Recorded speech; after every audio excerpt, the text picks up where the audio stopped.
So this is my reading and commentary on the book of Proverbs. I've been in chapter 25 for some time. And I'm going to continue now with verse 23.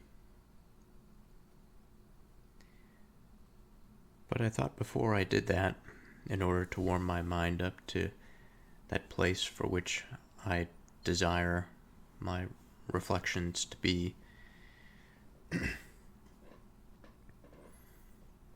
I thought I might say something, maybe a general observation about how the day has gone so far. Now, this is something that has been on my mind. It is not really anything new. I've come to it before, I've spoken of it before in introductions, in reflections. But I never ceased to be amazed at how poorly, despite what I may have learned, what conclusions I may have come to, how poorly that I manage my emotions. There are times that I manage them better than others.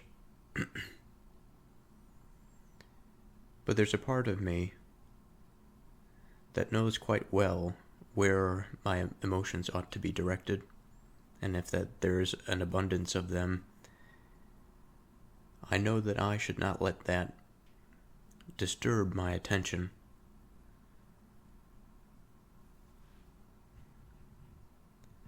There's a certain comfort in knowing that the person in charge has control over a situation, or is able to establish order given a problem that confronts them. And given that I am confronted often by this outpouring of emotions, that is something that is usually prompted by a problem that I have to solve. I'm continually exercising that part of myself that organizes my emotions, that tempers them, and that wishes to house them in productive ways. And yet I never fail to be surprised at the intensity of these emotions and how quickly I revert to weakness, how quickly my mind is distracted by a problem rather than, and it's not just distraction, it's distraction in the sense that my attention is turned away from the problem and focuses on the outpouring of the base level foundational emotions like that anxiety, rather than the actual problem. Now, sometimes this experience is temporary, not lasting longer than a few seconds, sometimes a few minutes, and perhaps sometimes longer depending on the situation. But regardless of how I experience it, I find it interesting that this is a part of my experience at all.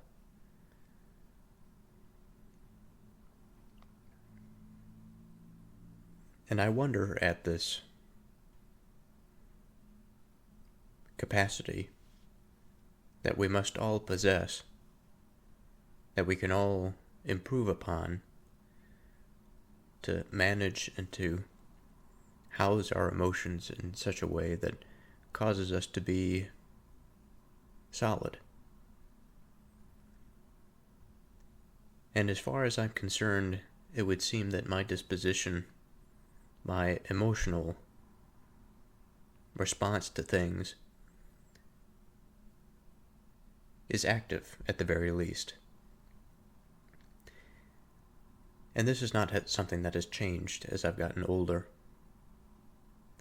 I think what has changed is my approach to managing it.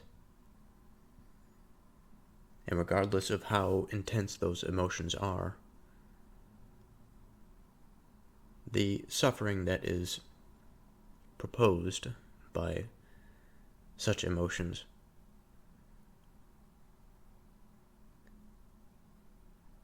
is placed in a particular arena on a particular altar. That what I sacrifice is my current state of satisfaction or unburdened disposition. And I take on that burdened place, that place of anxiety and uncertainty, in order to solve a problem, in order to bring something to a conclusion, to finish it, to connect it, to bring truth to something that is uncertain.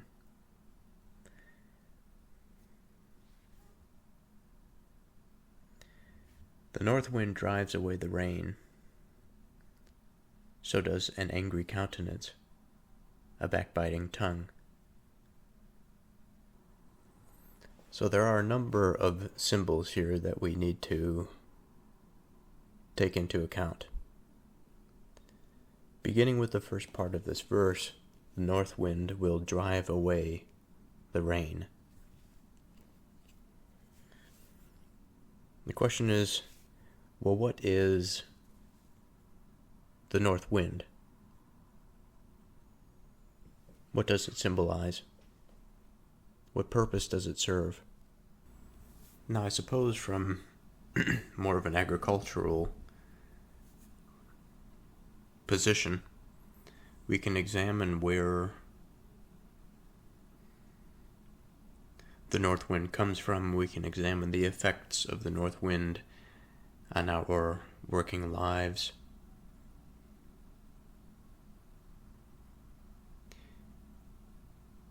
We can imagine ourselves as a farmer, a producer.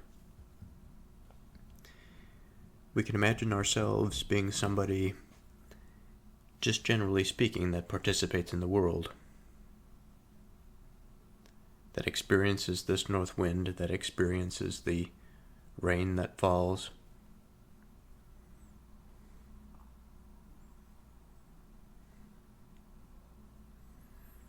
And of winds we can examine what they bring us. In hotter temperatures, they bring us relief. In terms of the intensity of the velocity of that wind, it can be intense enough to bring us discomfort, uncertainty. If a wind is to come through and to push something aside, it is quite forceful. So of this north wind, I have this image that is unfolding, that is beginning, that indicates to me that the north wind is a powerful symbol. It has the capacity to push, to move, to change something. We also have to imagine that this wind is coming from the north. It is coming down some vertical.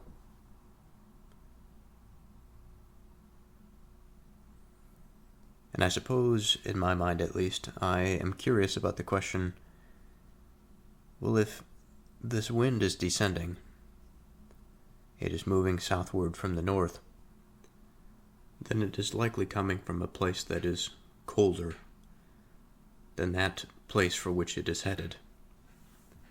And so perhaps with it, it brings a sign of the changing season, a sign of the changing temperature. And of the rain, we have an interesting symbol, a symbol of something that at once brings us great potential for growth, for renewal, to water the crops and the lands, to provide us with water, which we need to survive. But also it brings potential chaos, flooding. So I want to mention that today is a new day. And I've been playing around a little bit with the gain on my microphone, so it's possible that the variation in volume, clarity, or lack thereof may be because of that. I'm probably going to settle on this gain setting for the rest of this podcast, I've noticed that my S's in particular tend to be very jumbled when I listen to the playback, and I'm not sure what happens during the recording process such that my dictation does not sound very good or clear. It sounds like it's distorted. But nonetheless, I took a few days off, and usually I try to avoid taking any days off. And no matter if I take days off or not, I usually supplement on another day for the time that was lost on the day previous. But for whatever reason, the past recording was difficult for me to gather up enough energy. And sometimes that happens. It's an unfortunate situation when it happens. It is a situation of weakness and of faltering, I would say. But after my rest, I feel ready to return to this. I feel ready to return to it in a way that is not such that I will attribute more than I am able to grasp or to draw from the verse. And I will try my best not to underappreciate what is being said. Now with that, I would like to get back to what I was talking about. And so I'll begin by reiterating the verse here. The north wind drives away the rain, so does an angry countenance and a backbiting tongue. Now I know that I had started to go over the first part of the verse. I'm going to cover some of that ground again. When I had gone over it the first time, there was logical coherence, but I felt as though I was weak and I wasn't committed to pushing into the domain of what the Proverbs are actually for, which is that exploration. I felt that I needed more certainty. Rather than to illuminate the certainty that was there, I wished to have something done for me, which is a terrible mindset to get into. And when I say that I wished that I had something done for me, what I mean to say is that I wished that some insight would come down to me, that it wouldn't require the drudgery, that effort to dig up the hard soil, to sift through it for the valuable components. But much is life, and so is the intelligible sphere. It's quite difficult for a being that is so tied to the material world, the physical substructure, to really open up that intelligible realm and to discover and to explore what the mind has to offer. Okay, so forgive me, but I'll continue now. Now there's a debate that is going on in my head. This is the problem with a mind that is perpetually distracted. It's perpetually thinking about one thing that might lead to another, and then it forgets about where it was. But going off of this topic, thinking about the material world, thinking about its separation from the intelligible sphere, I've always had the assertion that at some level there's this intimate connection between the two. Our experience is obviously one of them, that we have the capacity to see into this broader domain, and yet we are bound to the physical world, the physical substructure. I've often said that our existence, the plane at which we exist, that our being is held, is within that physical domain. It is within one strata of many potential layers of reality, maybe we could say, of intelligibility, of the ability to be at all. And there are many possibilities, at least in my mind, in my imaginings. Now, of course, it doesn't mean that imaginings or possibilities are truths. There are many imaginings and possibilities that are false. But certainly, it does not take much imagination to understand that beings that are similar to us in the sense that they are aware to a degree, given a certain level, the experience of that reality changes dramatically.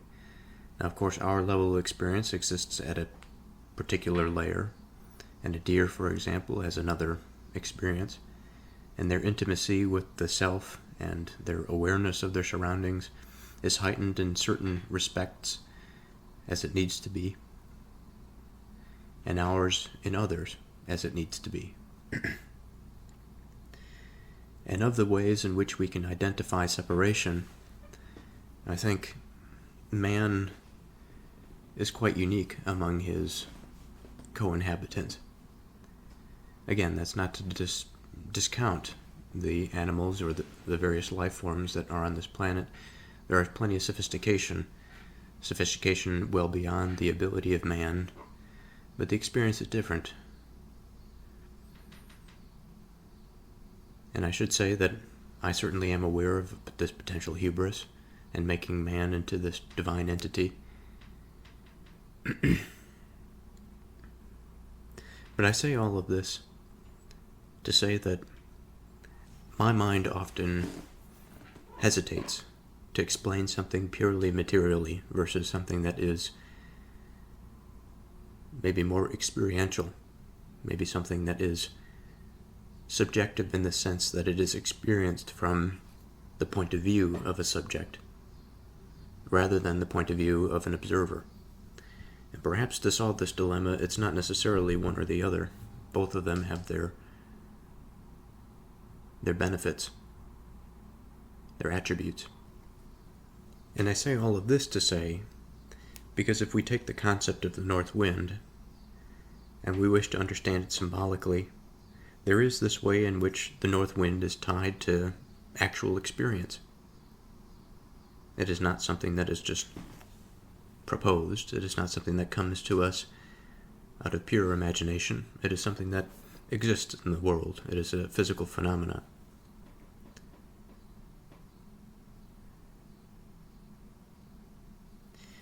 And because it exists as a physical phenomenon, I can choose to see it from my perspective, how I may experience cold weather or changes in weather patterns. I happen to live in the Midwest of the United States, where we have seasonal changes, and it gets quite cold in the winter. And so this experience of what we might call the north wind, or by extension I can imagine myself being a plainsman and experiencing this high-pressure system come down from the north and push away other weather systems that are of a different pressure. And if it's pushing it away, then it's probably a low-pressure system. And if it's going to do this, it's obviously following some sort of gradient from higher pressure to lower pressure. Now, the rainy environment, the weather systems that involve rain, are typically low pressure. And as the north wind forms, that dense air at lower temperatures, the molecules are not moving as quickly, they are closer together, that air descends. As it descends, it undercuts the warmer, more humid air beneath it, and it creates for a stable and clear environment. I suppose there are other things that I can say about the observations of this experience, but I think the main point, at least for now, that I would like to get across is that what we are considering here is this experience. We may understand it at this level, conceptually, or we can understand it experientially, perceptually, as we experience the coldness, as we experience the pressure of that wind against our skin, and as we notice a gradual change from one state to another. Both of these situations, I think, are levels of analysis, both the objective and also the subjective. And we can argue about the accuracy of one versus the other. both can be wrong and both can be right. But since we are talking about goodness, we're talking about faith, we're talking about approaching and pursuing something that is right, regardless of whether or not if it is some experienced thing from the subjective point of view, or whether it's some objective thing, and it goes through some procedure to rule out, to mitigate some of the errors of subjective, purely subjective interpretation. This experience is entirely different in kind, because what is sufficient for us is recognizing certain patterns. Now, but maybe I shouldn't say that necessarily. Now, it is geared towards recognizing certain patterns, and when I say that this, I mean the Proverbs in general, but more specifically this verse. We are attempting to identify some pattern in the world, and I suppose what we would want to do is to identify patterns as best and to the utmost ability as they actually appear in the world. But even so, I will say that there is an interesting way in which the perception of something and the identification of some pattern may not necessarily be realized at the level of impersonal experience, and that really doesn't make any sense. I think at some level it always has a personal factor. We always take in this information and then we go out and we experience it. Otherwise it's purely conceptual.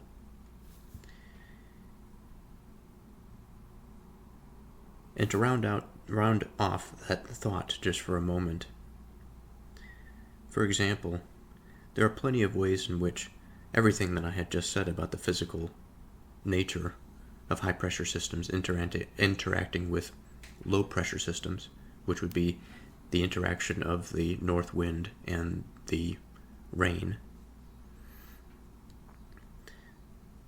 There are plenty of ways that I can go back in my memory, in my mind, and think about days past, and think about how the weather has influenced me, think about how my experience with the changing in temperatures has influenced my behavior. I think in particular an experience that I have often since I exercise outside and I don't have a gym membership, I'm often exposed to the elements. And that shift between the summer months into the fall and then into the winter can be quite intense. It's difficult to adjust to once there has been a number of months getting used to a particular temperature. One has to get used to a certain type of suffering. There is, much like the conceptual example of the high-pressure system pushing the low-pressure system away, there is a likewise gradient within my mind that I have to overcome a certain level of weakness or a certain level of comfort, in the sense that I must push aside my familiarity with the environment that I had known in the summer and the warmer temperatures, even the super hot temperatures, and getting through some of those hurdles, and transitioning into the colder environment, which brings new hurdles, different challenges, different ways in which I have to adjust my breathing habits, and also my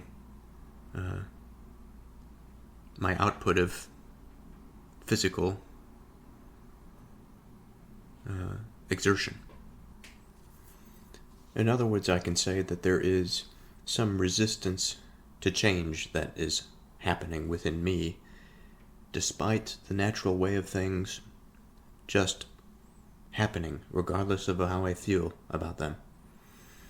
And that high-pressure system of reality is interacting with the pressure system of the low-pressure system of my mind that has adapted to whatever, the summer environment, the fall environment. And so, I'd like to pause here for the moment to zoom out a little bit and ask the question, where are we? What is the point of saying all of this stuff? What is the point of bringing in a personal example, a personal experience? The point of that was to say that that was one road that we can go down. Another person, or even myself, may have another experience that I can go through, and I could integrate these pieces in different ways. Now, it just so happened that in this experience, there was that integration with the experience of the north wind, or just the changing of the seasons. It doesn't necessarily have to be the north wind, but the changing of the seasons, I think, is similar in that regard, that it represents the change of one state to another, high pressure, low pressure system. We can go further into the material analogy and say something about stability. We could say something about the larger patterns, the larger symbols. Again, I had mentioned it earlier on when I was trying to associate certain things to the rain and then to the temperature of the cold wind and all this sort of thing. There's a lot there. But I think the point is that we take these verses and we use it as a vehicle or a springboard off of which then we can come to some meaningful conclusion, to integrate it in some way into our life, to reflect on a personal experience, and to be better for it, to move closer to something, to move closer to an identity that is loving, that is whole in a way, something that is understanding of the chaotic environment, that is understanding of how to maintain that piece of himself such that he won't get lost in the uncertainty of life. And so I'll press play again and move back into what I was saying. The north wind drives away the rain, bringing the mind back to this high pressure system, driving out the low pressure system. We have driven out that potential that the rain brings. I mentioned its potential to bring rain, which is fundamental to our agriculture, and in an ancient context this would be quite important. The healthy agricultural land would lead downstream to a healthy society and collective, healthy individuals that are less burdened attentively by their own physical needs and more able to explore the intelligible domain. On the other hand, I mentioned the possibility of flooding, that it could wipe away the change that chaos would bring, that chaos that can ruin stability, that can destroy homes, that could flood agricultural land so that it would make it unproductive.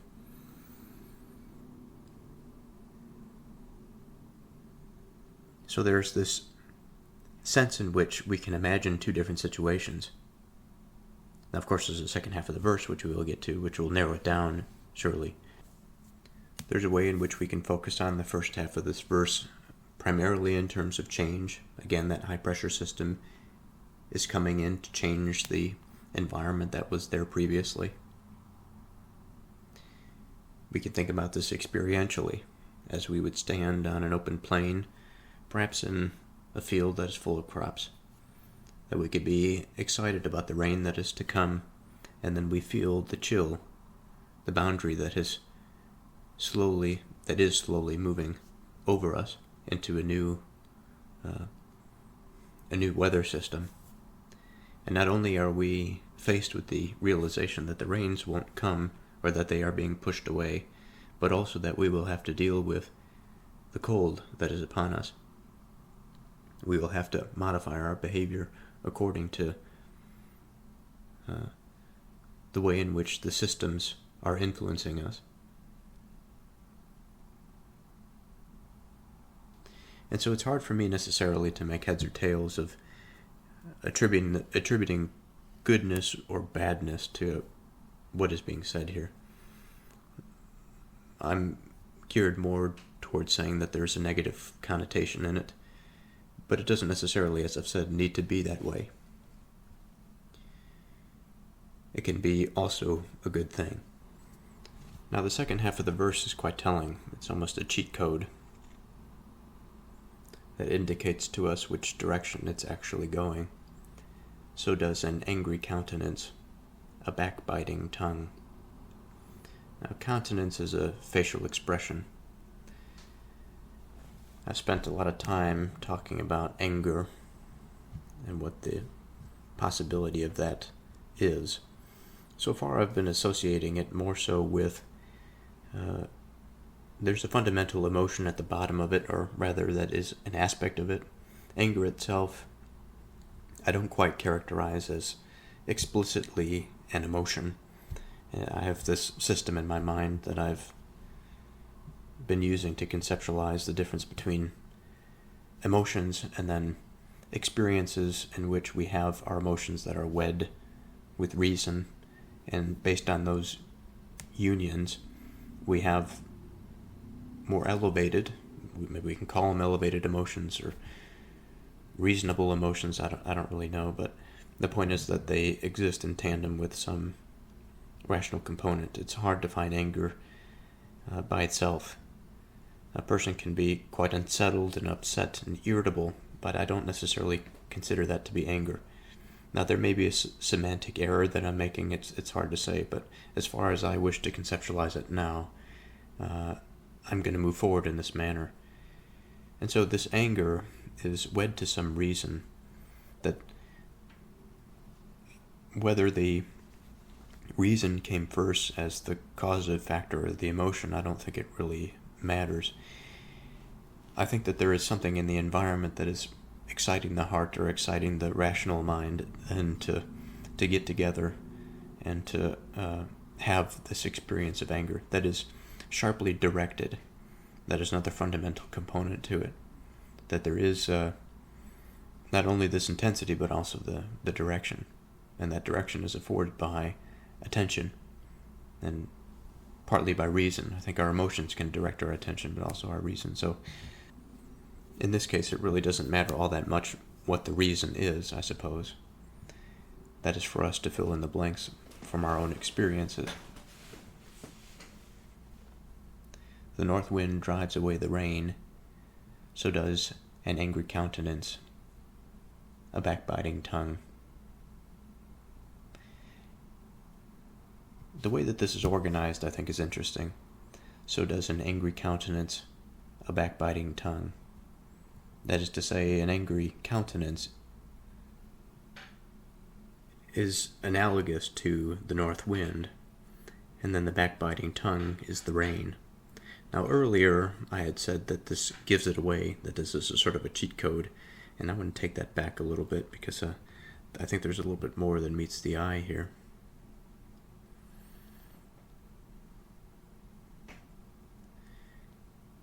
So an angry countenance, and then a backbiting tongue. If we are for a moment to sort of superficially define backbiting, it can be said that it is malicious talk about somebody, perhaps that is not present, talking behind somebody's back, slander, defamation.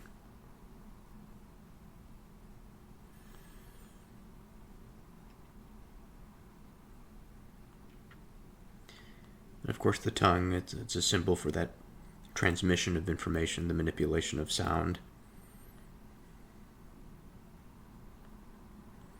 The manipulation of sound such that somebody is to hear it, to take in the information, to integrate it, to pass it on perhaps, or to internalize it. What I find interesting here is that we sort of have two negatives. An angry facial expression. Perhaps I may call it angry, or perhaps I may call it negative, but again, I have to wonder, much like the rain, if I should truly call it negative or not. This angry facial expression, the intensity of emotion that is directed, it would seem that there are situations in which a backbiting tongue ought to be met with an angry countenance. Surely a positive and good mood should not be met by somebody that is backbiting or is talking maliciously. For malice is the intention or the desire to do evil. It is ill will. To do evil is to bring somebody into a state of confusion, into a state of disintegrated identity. Ultimately, for the end goal, I think, of all evil is to bring it to a state of nothingness.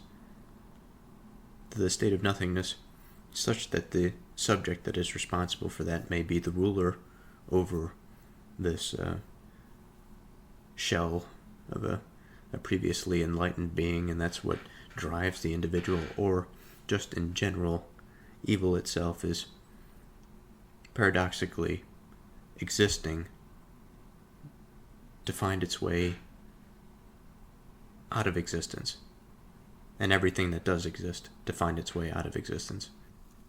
So today is a new day, and it will take some time, like always, for me to ramp back up to speed here.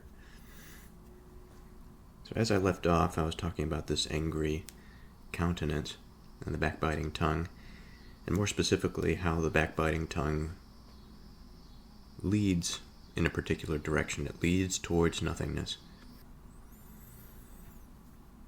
Now, of course, we have to go back to the first part of the verse and to see the comparisons that are made between that high-pressure system of the north wind and the low-pressure system of the rain. The angry countenance is compared to the north wind, and the rain compared to the backbiting tongue. And so it's an interesting comparison.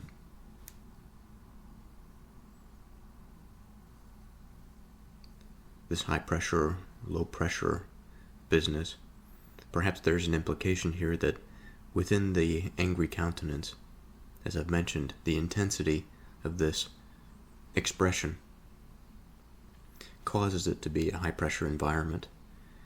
And the backbiting tongue is that which breaks things down. It is something that weakens and loosens the bonds of identity. For this maliciousness, the intention, the desire to do evil, this ill will, it is meant to cloud, to obscure, to abandon, to lose faith in, to destroy hope. And so in this way, there's a sort of relationship here, in the way that this is kind of a low-pressure environment. It doesn't really involve a lot of meaning. It is the antithesis of that meaning, whereas the meaning would be high pressure, not necessarily in the sense of anger, but it would be high pressure in the sense that something that is meaningful is filled with more meaning, with more of that intelligible domain, more purpose.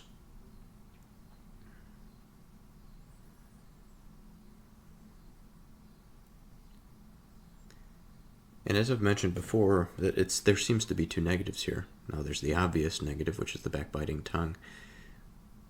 But I can't seem to get over the anger and how it is used here as a parallel to the north wind.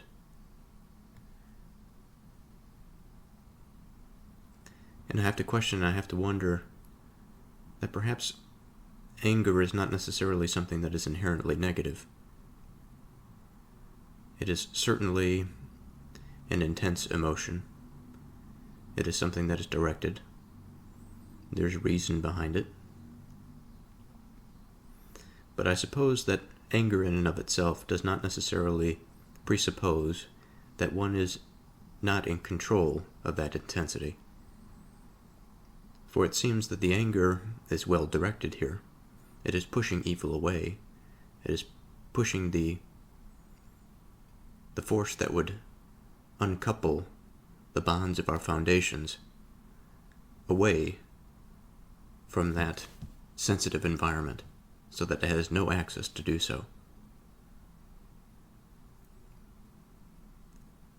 If I was in a building that caught fire, I would want the north wind of the firemen to come in and to extinguish the fire before it damages the foundations of my home, and I can no longer inhabit it. Likewise, within my own identity, within my own self, I would like for there to be spirits or angels of the intelligible world that come in, that provide the information, or perhaps exist at the level for which that information, those patterns of existence, are available to us, such that I am able to see it, I'm able to appreciate it, I'm able to interact with it, and such that that very realization, that sight, is enough for me to say and to understand how to orient my own identity, that my will is strong enough to put the foundational pieces together. And that just because something comes in and threatens it, like a fire in the sense of the first analogy, or perhaps a personal loss, a depression, a particular situation at work which is highly stressful, or a war, perhaps. All of these things the will can overcome, in the sense that new foundations can be laid if old ones are damaged, by the strength of the identity that remains at the center, that remains faithful to that divine peak. It is better to dwell in the corner of the housetop than with a brawling woman and in a wide house. Now, this is a verse that we've seen before, and in fact, one of the images that are on one of the episodes is illustrative of this. There is this sort of demonic figure that is hovering over the house, and I believe that the man and the woman are on the rooftop. Now, the image doesn't exactly represent the verse, but it's just sort of the general atmosphere.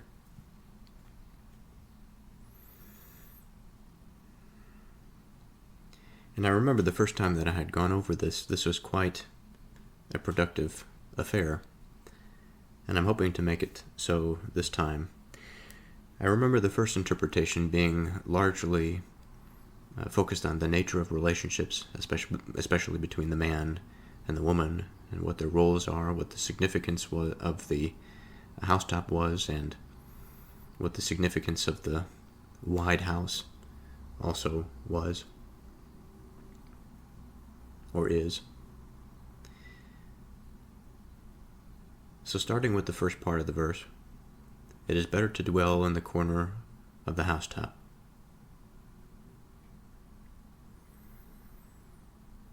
So I'd like to begin with the word dwell. Perhaps a simple word to most. When we think of the word dwell, we think of live, we think of a living space. But when I think of the word live, this is one of these words that seems so common that I don't really think much about its meaning. There are plenty of ways that I think one can approach defining this term. The word live, we can think about it from the physical perspective, what it means for man to necessarily be alive from a physical point of view.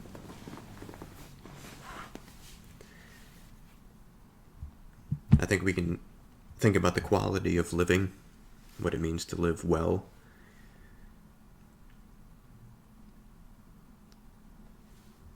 But without attributing too much to the word live, like saying and adding well to it.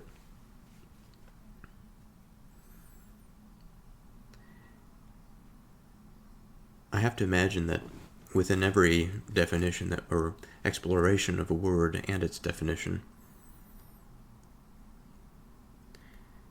we can explore both avenues, that of the physical, that of the mental, or intelligible or purposeful, and the union of the two.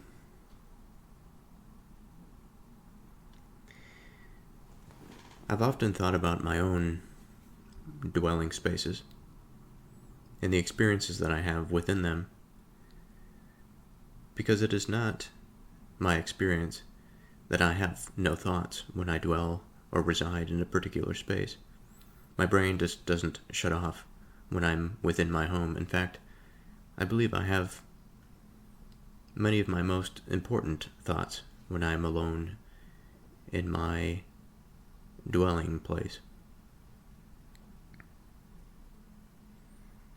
And in fact, part of the word live for me includes these experiences, as it does the beating of my heart and the diffusion of oxygen from my lungs to the bloodstream, and the various communications and the transmission of neurotransmitters between neurons.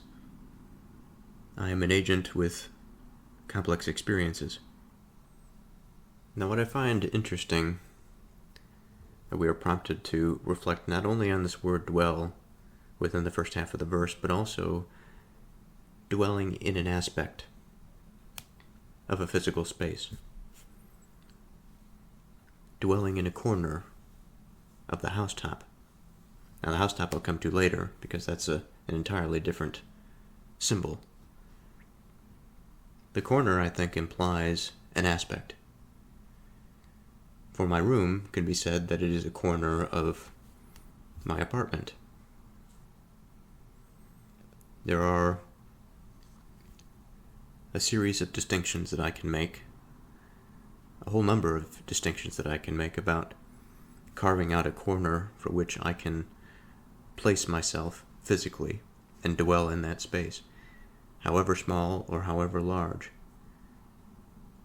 But there's a limit, because the corner wouldn't necessarily be indicative of the whole apartment if I was considering the apartment in and of itself. The apartment could be considered a corner if we were considering the broader apartment complex. Or like the house, a particular room in the house could be considered a corner, but a room in a house may have different aspects to it, and by those aspects we can call them corners, whatever. For example, a house may have a living room and a kitchen that is adjacent to it, but we call these two different rooms even though they occupy the same space. They are not necessarily, in some houses, they are not necessarily obstructed by a wall.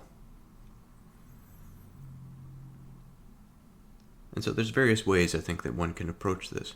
But regardless, if we were to take one specific example, that of dwelling in a room, for which I am doing now, my own room, a place of comfort to a degree, a place of safety, then I feel that I can let certain things go, especially as I speak into this microphone. I feel as though that I can speak freely here. Now, just as an aside, I think that speaking freely and that process of self-reflection translates out into the world when there's many more pieces and elements. Sometimes the pieces and elements seem to restrict one's motion, as they ought to. For we are not just independent beings of everything, we are participatory beings, and our existence depends on identities other than ourselves.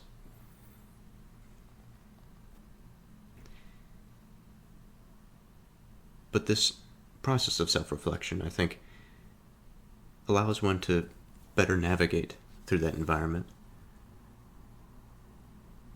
to better participate in that environment. But anyway, it is better to dwell in the corner of the housetop. So if we are to go back here, we think about the word dwell, we think about all of the experiences that we have in any place that we can consider. Again, I think about all of the experiences that I have had here, sitting in front of this microphone, but also in terms of less attentive experiences, in which perhaps I'm laying on my bed and I'm listening to some podcast or a piece of music. Perhaps I'm eating a meal, or talking to a friend. Perhaps I'm getting ready for work.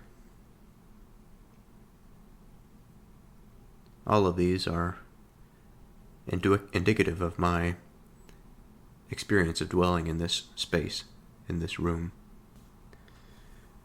Now I would like to ask the question slightly differently.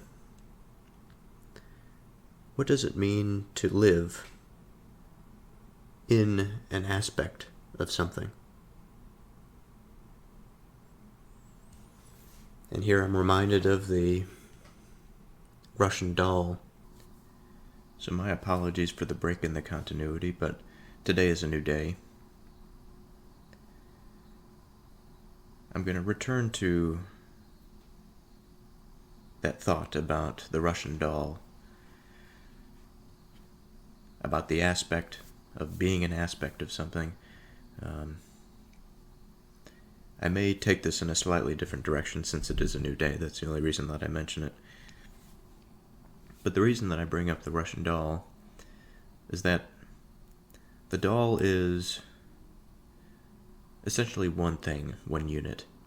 And yet there's plenty of different aspects. If we take the top or the lid off of the first doll, there's a smaller doll of the same physical form. We take that off, and then there's a smaller one again, in the same physical form.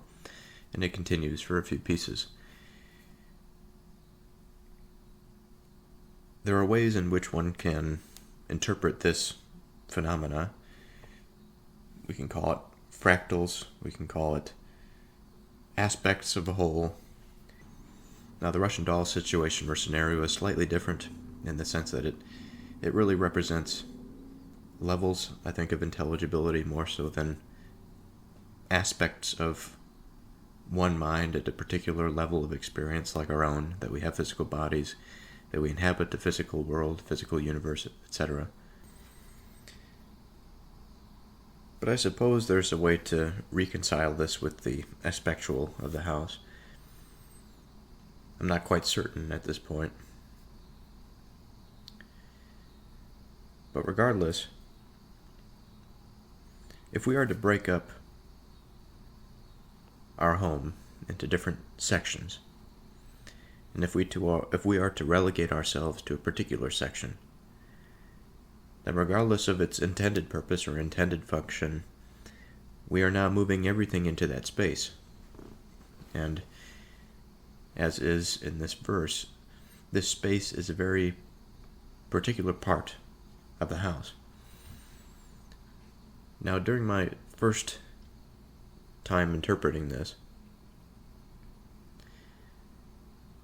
I'd found it quite useful to think about the house, what it means symbolically, and then thinking about what it means to not necessarily take a space in the house that is separate from one's wife, but to take it to such a degree to go to the house top, where it's sort of on the outside but still attached to this symbol, this home.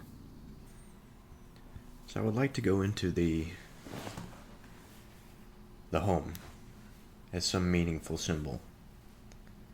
Now in my mind I always think about these two ways of seeing things, seeing the house in terms of its physical structure, and then seeing more of the home in its formal structure, that it's a place that one can go to live in, to participate in.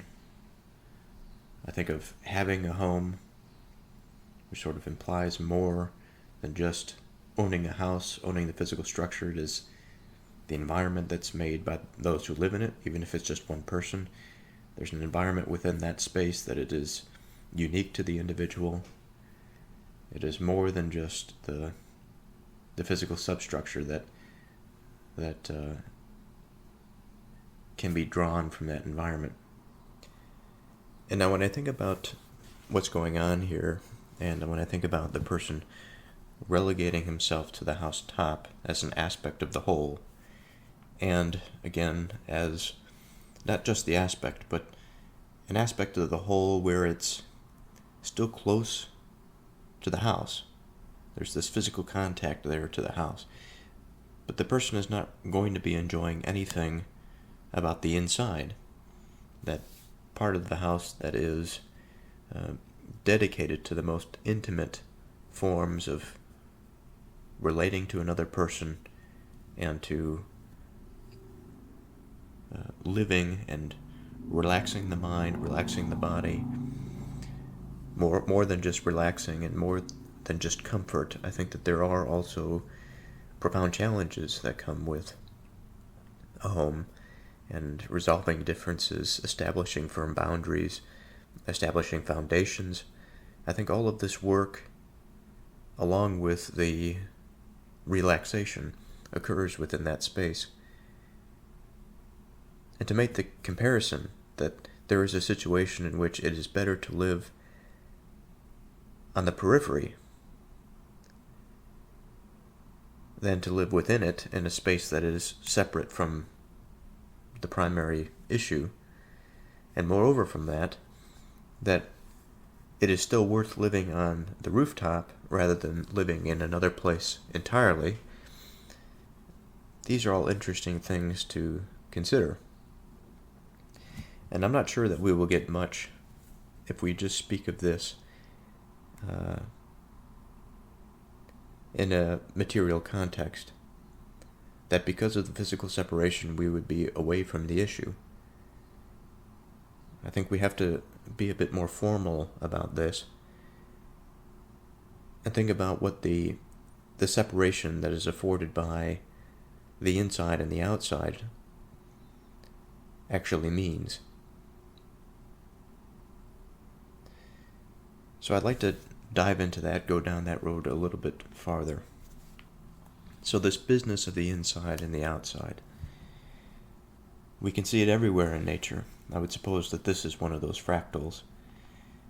As I look in front of me, in terms of the material objects that are in front of me, there are plenty of things that have an inside and have an outside. The Bible in front of me has an inside and has an outside.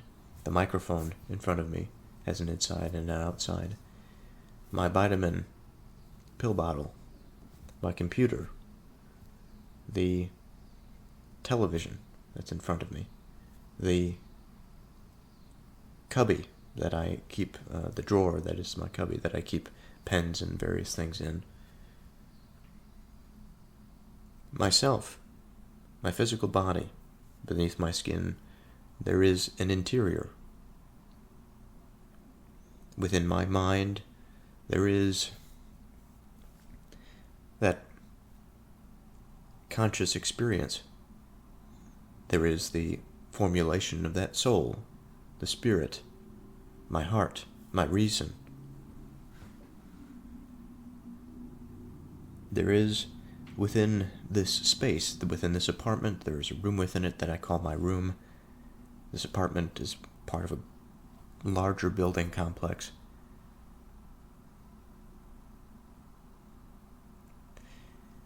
And so quickly, it's quite interesting, because depending on what we focus on, relevance won't necessarily strike us until we have established a point of attention. Now, if our point of attention is going to be the house, apart from establishing the purpose and the meaning of having a house, which I've outlined a few different reasons and a few different things that go on in that environment, I think it's important to understand on the periphery of that place what we find. And my mind always goes back to the cellular environment, because cells are obviously an organic thing. They are life forms. And something so simple as a barrier in the cellular domain is quite complex. Allowing certain things in, preventing other things from going in, excreting waste, transmitting information, communicating with the outside by the various aspect sensors on the border.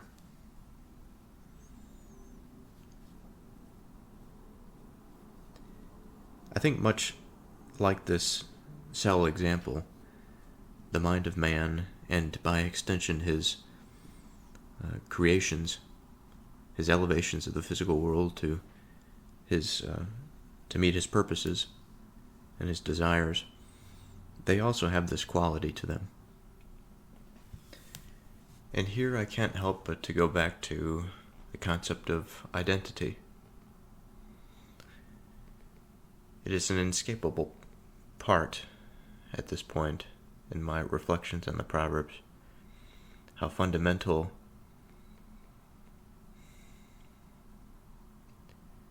in order for us to conceptualize of something, we have to understand that there are boundaries, even though the boundaries may be permeable, they are boundaries nonetheless, and there is a point at which the thing that is can become unrecognizable given certain changes or the erosion of that boundary, such that the self, or again the identity, there are so many things it could be,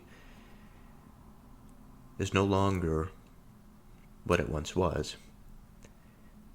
In this process, perhaps, the process that I'm explaining here that might be indicative of some change, it doesn't necessarily imply that it's a bad thing or a negative. It could certainly be a positive thing. Transformation, I think, is often very positive. But generally speaking, I think that this notion of identity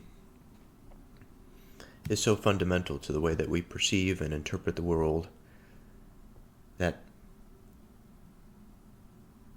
within our understanding of something, even though it may seem quite simple at the surface, much like the cell, there's a complex interaction of processes that go on. And I think an agent that is aware of such processes has a greater degree of command when navigating the environment, is able to see things that are perhaps intricate, nuanced, that the spiritual domain may afford him.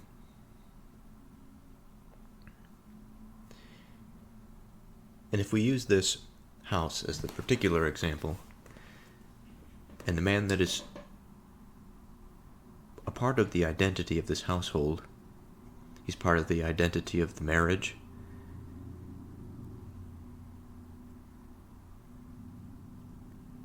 he chooses to remain within that identity, but remove himself so far from the foundations of that identity that almost effectively, not in totality, but almost effectively,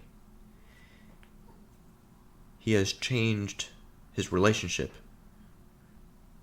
Or perhaps I should say that he being the central pillar, one of the central pillars of the identity that is that home, by extension is that marriage, he has shifted its foundations. The foundations still stand, but this is not something that is sustainable, I would imagine. But the sustainability of this identity is not necessarily, I think, the direction that this proverb wants us to go in.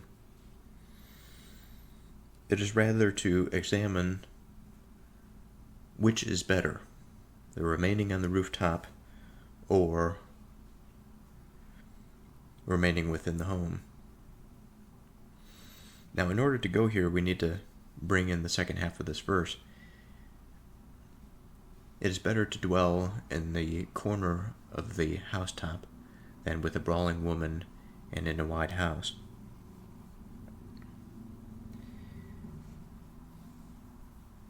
Now, a brawling woman, I suppose that there's not too many descriptions that are needed to imagine what this is.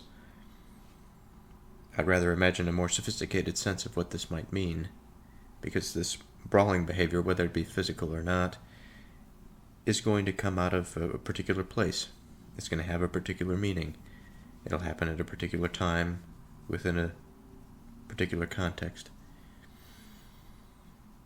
And there are all different types of personalities that are out there. But the type of person that I think is focused or is primarily attended to the combative nature is not conducive to a stable identity. Now imagine our own selves, I imagine myself, and there have been certainly periods in my life where I've been in emotional states, long-term emotional states, where there's something about myself that is probably in conflict with the way that it should be. And at that level, it's difficult to imagine what I am when I try to imagine the foundational pillars that my own identity rests on. But often I find that when this happens, it's a combination of things, but I can boil it down to certain identifiable qualities. That in my life, when the bad times come, they may be more so as a result of what I don't do versus doing something that I feel sets me back. And when the clouds are clear, and I am able to see, I am often living in periods of productivity, that I am overcoming that barrier. I'm making the appropriate sacrifices. I'm paying my dues. I'm okay. I'm being strong against that onslaught of the pain, or that pull that would wish me to focus on nothing in particular.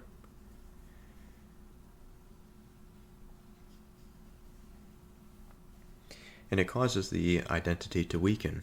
It causes that environment to be a place that is less habitable than it would be otherwise. And a place that is uninhabitable, or at least less habitable, we want to spend less time there. And whether it be in an environment of the home, or whether it be within the environment of one's inner self and inner thoughts, the play that unfolds in this drama, the consequences of this can be quite devastating for the parties involved. We know all too well the term self-destruction in our contemporary culture. Suicide is an obvious outgrowth of some of these uninhabitable self-identity states. But I say all of this to say that this exists at different levels. And what I'm sort of curious about now is how this antagonism and the choice of the husband to live on the rooftop preserves but also changes the identity of the marriage, of the house, perhaps of the two individuals involved. Now the last part of this is that there is the comparison to dwelling in the corner, a small space that is outside of the walls of the house, and some room within a house that is quite large. That would imply that the interactions between the individuals are fewer than if they were living in closer proximity.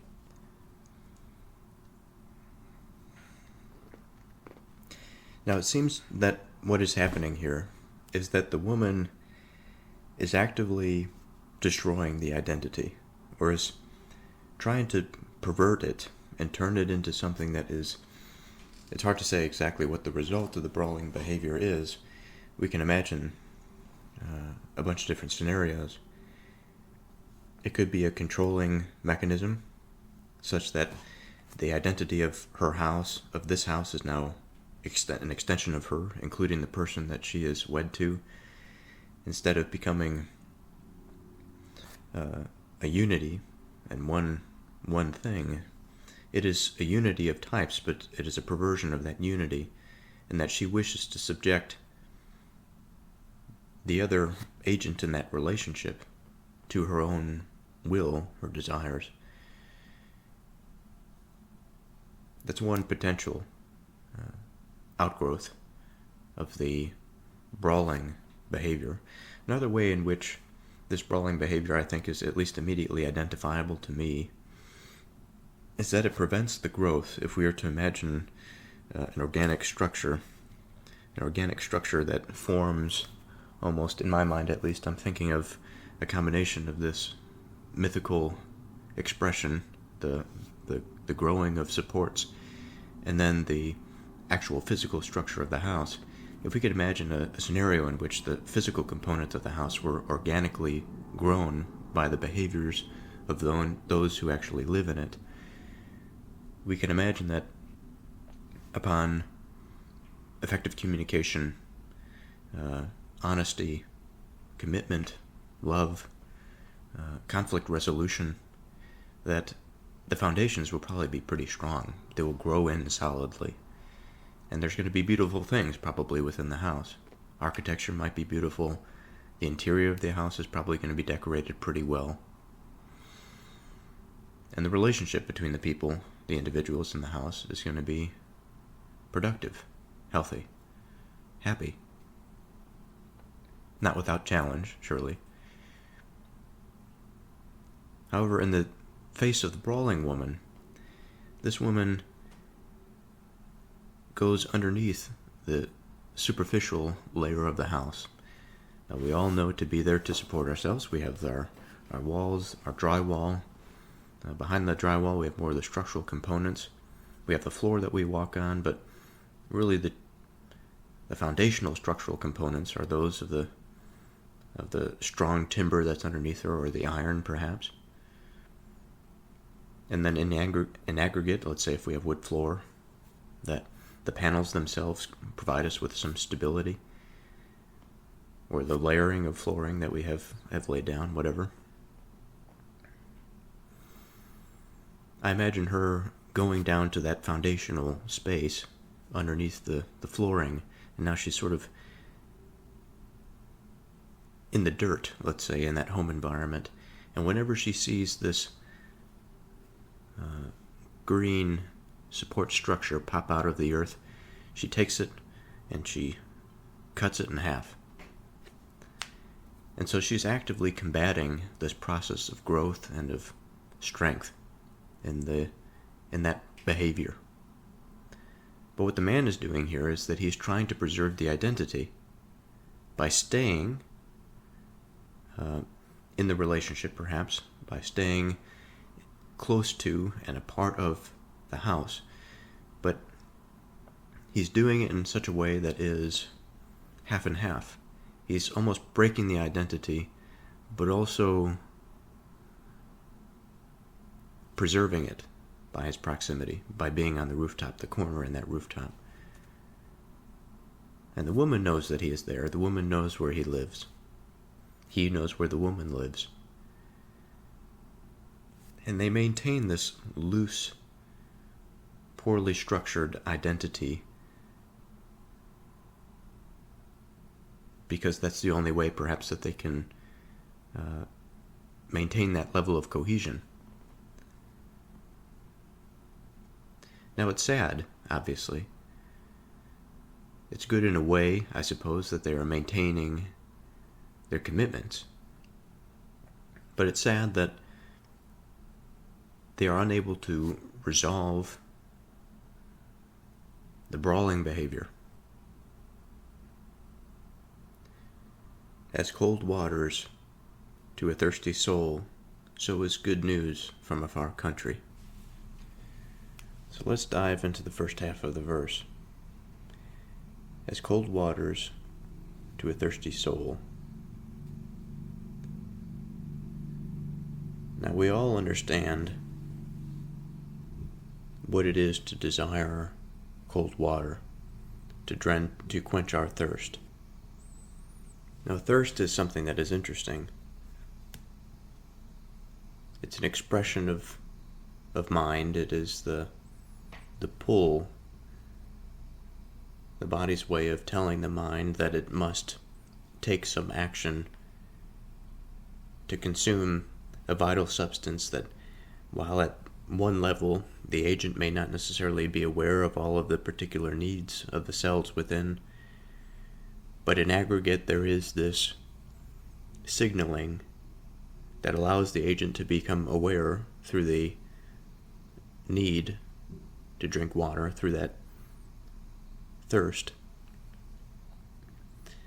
that he can then satisfy the needs of the lower order. Or lower degrees of agency in that hierarchy. What's not as clear is what it means to have a thirsty soul. And at this point, I think it's appropriate to discuss what the soul is. Now, I've been slowly building up my concept of the soul. And no doubt there are many of texts out there that describe what the soul is. There are references to it in the Bible, references to it here in the Proverbs, references to it in the Psalms, and in the prophets, in the New Testament. There are some that have described it as the seat of desire. I have thus far not described it that way, although it is a component of it. It has been described as something that is the rational component of man. It is the extension into the formal domain, his essence, the rational part of him.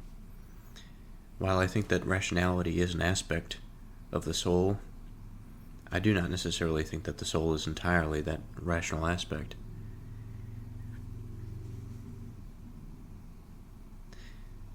Now in Genesis, we have this image of God breathing life into Adam. Now, there are a few things that can be discussed here. What is that breath? And what exactly is this life that is breathed into Adam? Because it is not the same type of life that we commonly understand life to be, that of plants and animals, and of course we fall under the category. But the soul of man is a unique thing. It has an identity of its own that can be discussed. There can be aspects or qualities of that identity that differ from other things, from other aspects of life, of which perhaps we can say that they too have a type of soul. But again, I want to focus on man's particular experience, since he seems to be unique among his co-inhabitants of the planet, at least in degree. Thus far, I've been describing the soul as something that is neither the seat of feelings, nor a seat of feelings or seat of desires, or the seat of rationality. It is the entry point through which the spiritual domain, or the formal domain, that projection, the mapping of that potential, exists. And I don't necessarily want to say that it is an aspect of mind, because it is, in my opinion, in my view, it is quite totalizing. That it contains different aspects, or perhaps it affords different aspects. That a soul is something that has consciousness. Now, I may adjust this a little bit, but I think awareness, consciousness, self-awareness are important aspects to the human soul. And of this consciousness and of the self-awareness, fundamental components of these things are the rationality and the heart, the seat of our desires. But this really doesn't touch on much. I mentioned essence earlier, and I think that this is sort of where we need to go. For if man is to be this extension into this reality, that he has this capacity, much like the divine, to be aware, to be understanding of his own agency,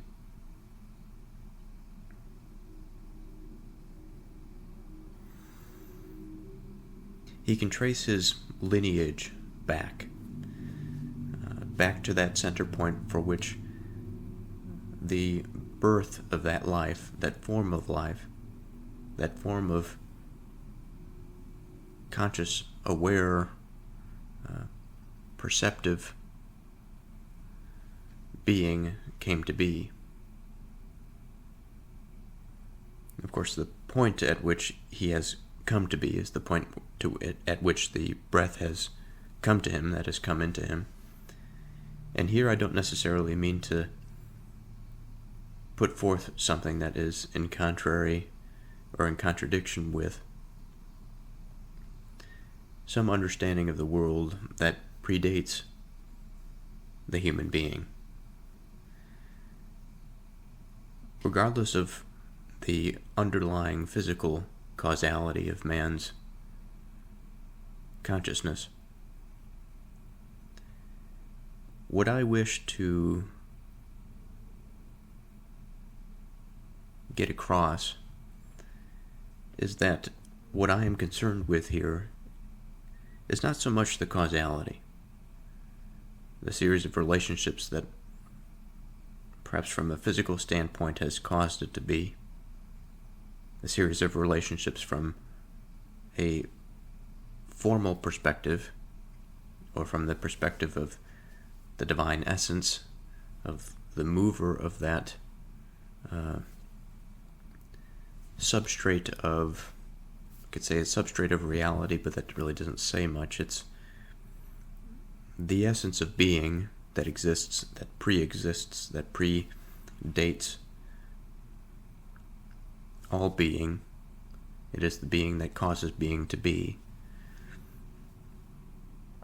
So I guess in some way I'm interested in causes. I'm just not as interested in material causes at the moment.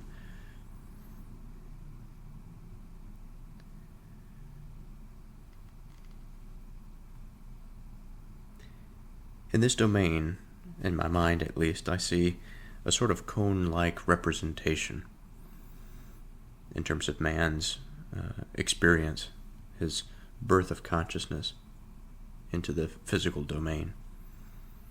And from his inception, we have the centerpiece of that cone.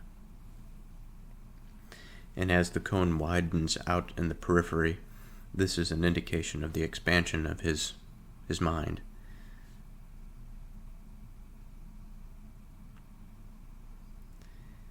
When we get back to that center place, the centerpiece, we find the birth of the soul. And in every single one of us, the birth of the soul unravels. It is something that is packed within us. We could say it's packed within our genes. It is packed within the relationships of our various cells. That ultimately comes to be this agent that is able to perceive the physical world, to be aware of himself, to be aware of how his identity is unique from other identities. He is an agent that is capable of understanding what is true or what is right. He is also an agent that is capable of understanding that which is false based on his own perceptions. We can say of man there are many qualities, there are many things that allow him to be different from one man to another, one species to another.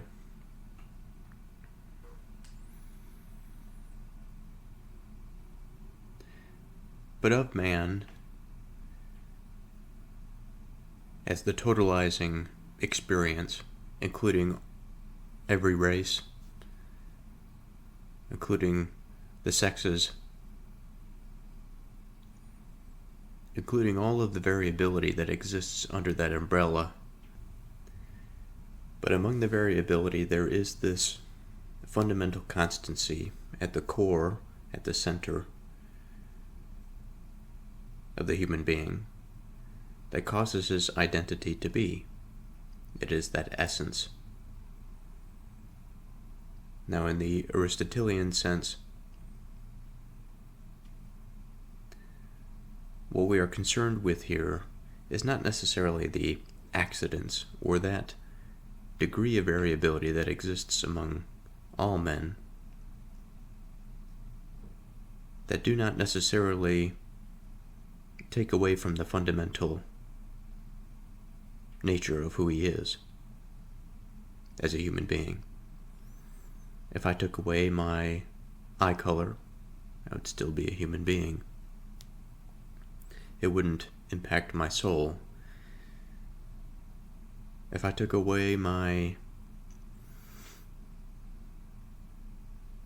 gender, of course, I would still be a human being. I would have my soul. If I took away my heart, I'm not necessarily sure I would still be a human being.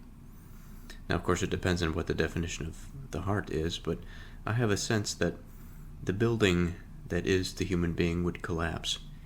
That is, the identity of the human being would collapse if I had removed such a fundamental structure as the heart.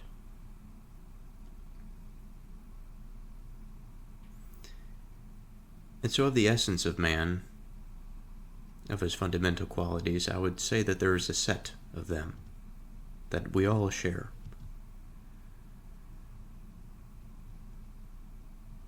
And surely, among the outliers in the human population, we are tested by what the essence of man actually is. It would be difficult to say that of a person that is born of extreme deformity of mind, that this is not a human being, because of course at some level it is. But of a heart and of the rational aspect of mind that is severely damaged, what do we say? How do we justify that essence remaining as an untampered soul of the human being? Is this something that is to be said that we call it a human being by convention? And perhaps we say that the soul of man does not reside within that shell, that physical shell. I suppose in certain situations that might be true. It would have to be quite the deformity in order for that to be true. But then there is all levels of variation within there. Various levels and forms of mental retardation or of physical impairment connected to cognitive impairment. It's difficult to say where exactly that line would be drawn, and I suppose it's not necessary to draw it here, but it is an interesting thing to consider. But what we are being asked to consider here by the proverb is that the soul, much like the body, expresses some need or some desire. That the heart of the soul, that the heart of man, being this fundamental component,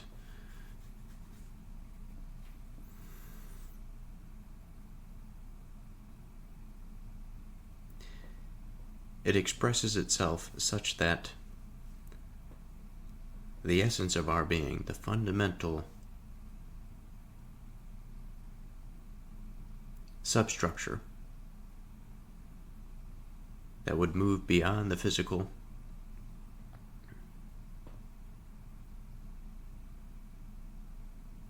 but it wouldn't exclude the physical, I suppose, necessarily. But beyond the physical in the sense that the desires of the soul may not necessarily be the exact desires of the body or needs of the body. They may be the same. The body is not necessarily something that has the degree of agency that the mind does. So perhaps, by extension, what is good for the soul is good for the body.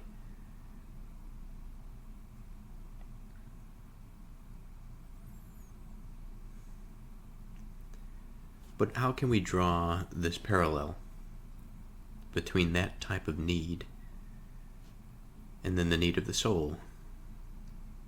Well, in the first instance, since we're talking about thirst being an expression of that aggregate of cellular need, I think similarly we can think of the soul as sort of the body that is represented by man, that is the aggregate, the need that is felt perhaps by us. It's felt by that essence, that being that is responsible for being, that we are almost like the cells of that environment that go through their interactions and fulfill their purposes as they wish, as they are instructed to do.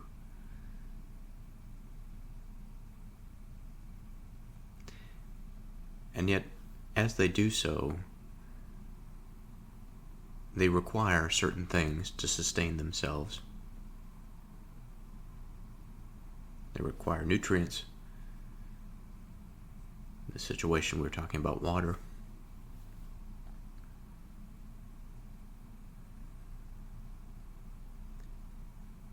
And an interesting thought that man, as these cellular type agents, are participating in something that is maybe not necessarily the same type of relationship that a cell has to the human being and the mind as that broader agent, is probably similar in terms of the degree of awareness, because surely the cells have some awareness of their environment. They participate as they will. They have a degree of agency, a degree of will. To us, to our level of agency, it seems to be constricted, restricted.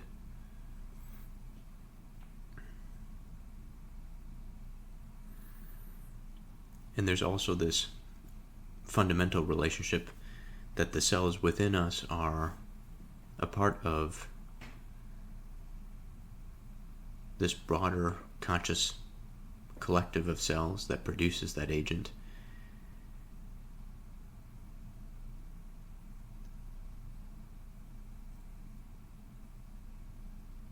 And surely without the cells, the agent would not be the same type of being. And I have to wonder,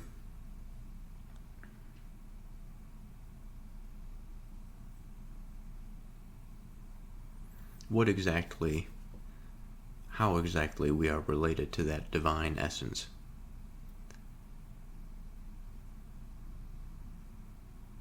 I think that there is a strong parallel between this analogy, the cellular analogy, and that of the divine, but not necessarily the same. We are different in terms of our level of agency. And perhaps we do not participate directly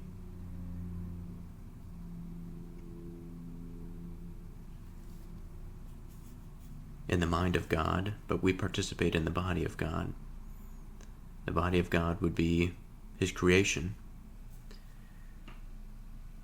But a thirsty soul,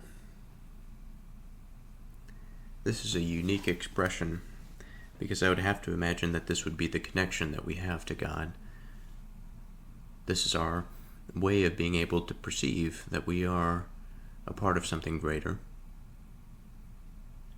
That this sense that something is needed in order to sustain our being, to justify our existence, to solidify our purpose here in this conscious experience.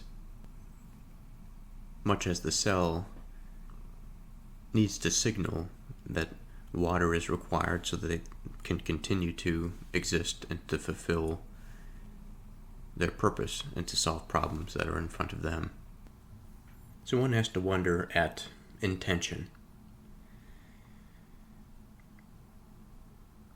This verse, in my interpretation of it, rests heavily on the usage of the word soul instead of the word body or physical form, whatever. So the second half of this verse, so is good news from a far country, it is not going to be a simple matter. For the expression, as cold waters to a thirsty soul, this implies a divine transmission of information. That the water is used here in the physical sense, but it is meant to, I think, prompt us to consider, as I have, that relationship between the water and the physical body, but also the divine substance and the soul. So now this news is attributed to, or is in lockstep with, water from the previous half of the verse. That it is, by extension, a form of divine information. Good news from a far country. Goodness is something that is not necessarily physical. I can take a handful of dirt and I can ask myself, is this dirt good or is it bad? And that question wouldn't really make any sense because there's no direction there. There's no purpose involved. If I had scooped up a handful of dirt with the objective of putting together a strong soil base for a tree that I'm planting, then I can ask and answer the question, is this soil good? Because now I'm asking, is this soil good for planting? And there are various qualities by which we can identify whether a soil would be good or not. So I say that to say that this concept of goodness implies something. It implies directionality. It implies some purpose behind it. I could further the analogy and use a bit of news as some objective fact that perhaps I can say that there will be rain today, and that is news. Now that may be good if I need rain for my garden. It may be bad if I am to be working outside that day, or perhaps I may enjoy working in the rain. It all depends on that purpose. But good news is what we are considering. So by this word news, I am going to use another word, which is the word account. I think we can use that as a synonym. There's good information that is coming from somewhere, just as the water is good for us, since it provides us with that sustaining element that connects us to the divine.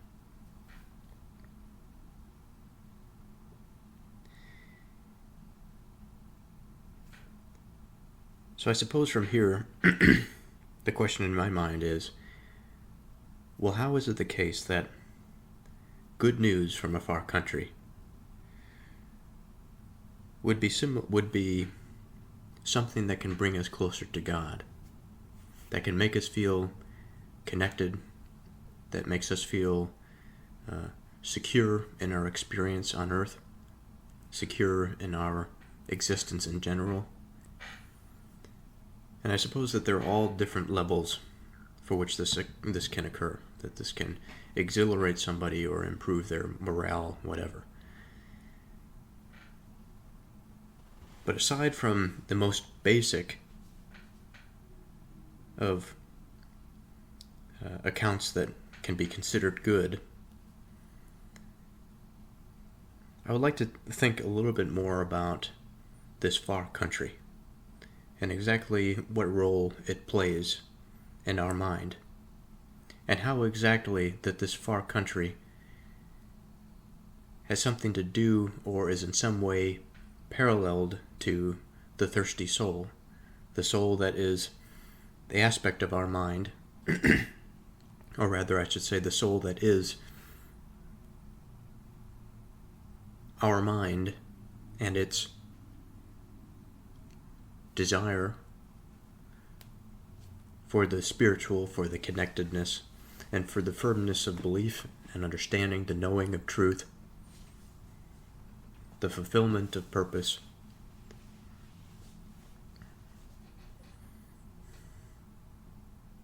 A far country. A far country, as opposed to our own country, invokes images of lands unseen, perhaps of people unknown.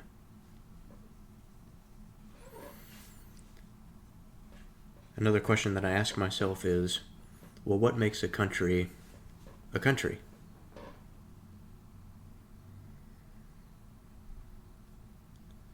Now, a country is an identity. It is the formation. It is, I suppose we can call it at some level that it possesses a degree of agency, that it is composed of the various interactions of the people that inhabit the country, that give it its own spirit and its own force in the world, that it's able to act in certain ways independent of individual action.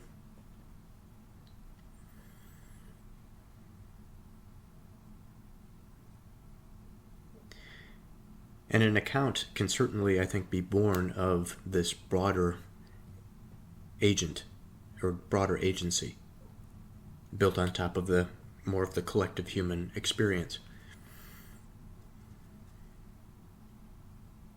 And I think often that these patterns, these types of expressions, when we are able to identify broad movements of agents that we realize don't necessarily have to depend on a particular person's will in order for them to be moving in a particular direction. It's sort of an aggregate that it does one thing or another.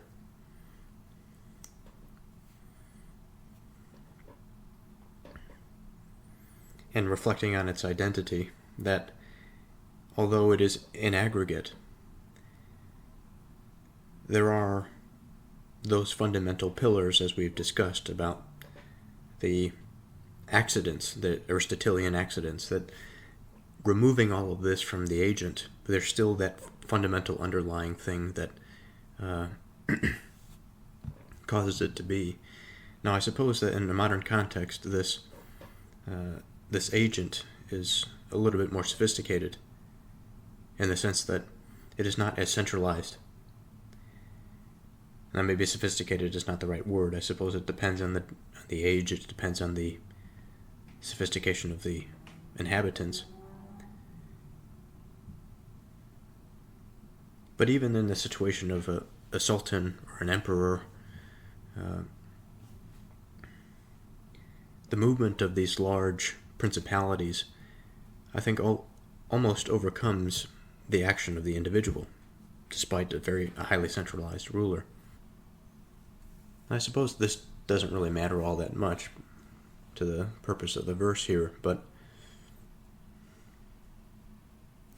as we consider at this level that transmission of information and then the synthesis of that information by one individual, I think, can be quite intoxicating.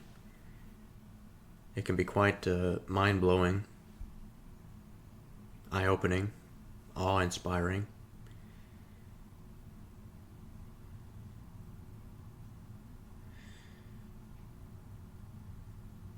I think this sort of thing is easily seen in the study of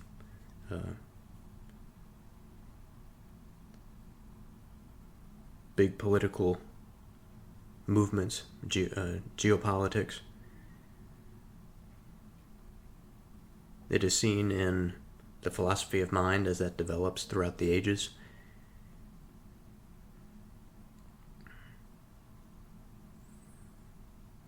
But again, the point being that this news or this report that is coming in from this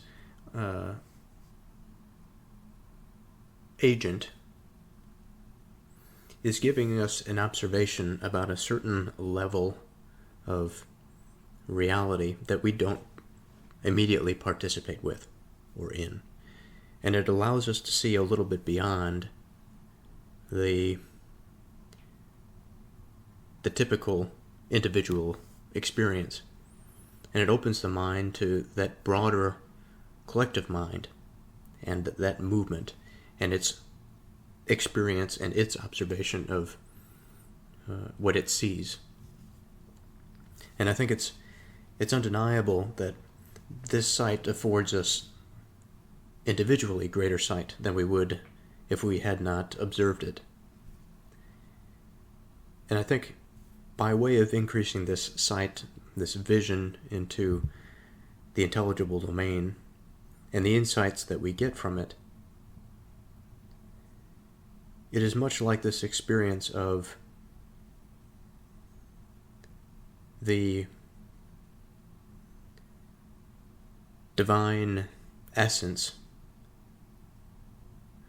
providing nourishment to the soul, making it feel connected through truth, through love, through an experience that cannot necessarily be explained by the simple and the normal, that there is some purposeful meaning behind a particular observation, that it's not just static and independent of our experience. And so I can place this into an example. I'm not sure how concrete or how, maybe concrete is a good word to use. This may be, but in the contemporary age, it happens to be 2024. We are on the verge of a very bizarre election in the United States. We have a financial system that is about to collapse. The United States is trillions of dollars in debt. That type of number, I don't think has ever really been seen before in the history of markets and of economies. We sit atop a large arsenal of existential level weapons, nuclear weapons, that the traditional outlets and ways in which the button can be reset, that debts can be wiped out, and societies or financial systems reorganized, is through war. That potential, I think, while it is there, it becomes less and less of an option to choose, assuming that we wish to continue living.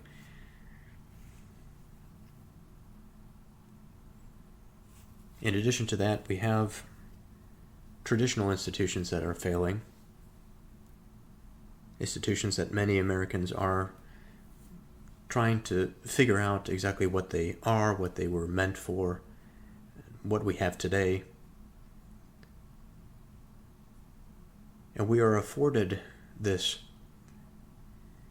information, this account and this observation, largely through the facilitation of information partly through social media. There's a sort of a double-edged sword there. Part of it can be weaponized and propagandized. But also there's this rapid distillation of information,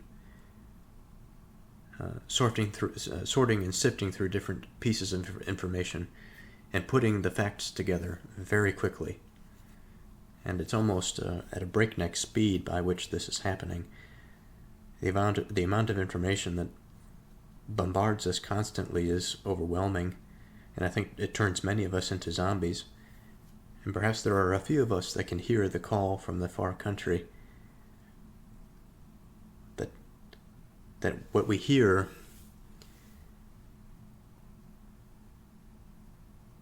is perhaps the prophetic voice of what is to come, and how to stay grounded, how to stay sovereign.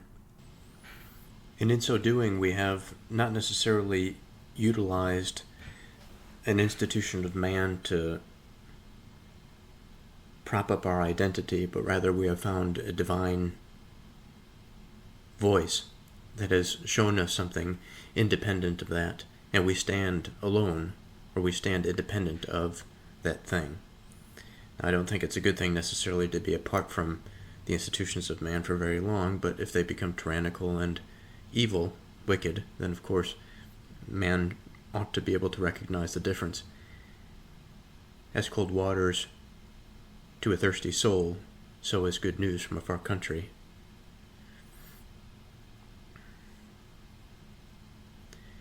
So I think I'm going to end this episode here. There are 3 more verses in this chapter until I hit chapter 26. And so I'll continue next time with chapter 25.